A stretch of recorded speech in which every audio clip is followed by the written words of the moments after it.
There's a sixth way to organizational flourishing at your church, and at Align, we call it the team member journey. Now, if your church has been around for any length of time, I imagine there are employees of the church who are not pastors, or at least who are not the lead or senior pastor. And that's who I have in mind with the team member part of the team member journey.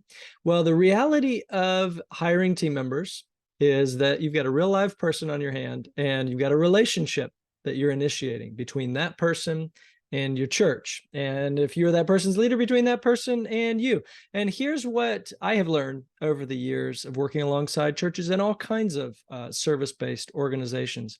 There is a wisdom to taking the lead and how those relationships unfold. There's a wisdom that begins all the way at the beginning with identifying, do we need a new role? And if so, what's the shape of this role? And who should we even find to fill this role? Who would be a good fit here and we would be a good fit for them? And that relationship continues all the way through that search process and through how you interview people and how you make offers and how you start somebody out on their first day and help them get their bearings or train them or get them up to speed, whatever you're doing.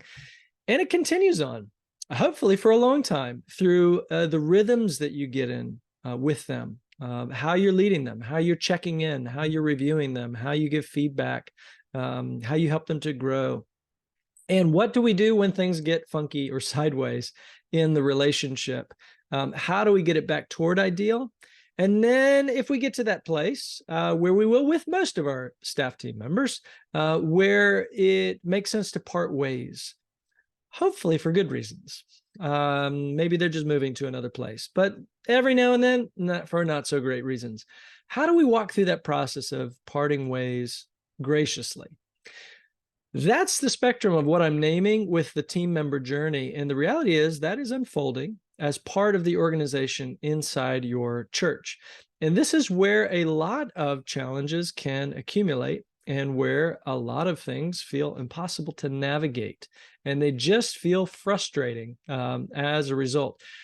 Got good news for you, though. The team member journey is something that can be better understood and, in fact, better anticipated. You can even have tools that are handed to you that can help you to feel like you got a fast forward button to wisdom and how to navigate each stage and zone of the team member journey. As you reflect on your own church and your own experience with your church, how's the team member journey going? Are there places in it that are working really well and that are strong and healthy? Are there places in it or whole aspects of how to lead that team member journey that are mystifying or frustrating to you currently? If so, you're not alone. Most people do not instinctively know how to lead every stage of the team member journey, but it's something that you can learn or at least be equipped to move through. And I welcome you to reflect on your own experience to see if that is one of the ways that you'd like to lean in to unlock the flourishing of your church next.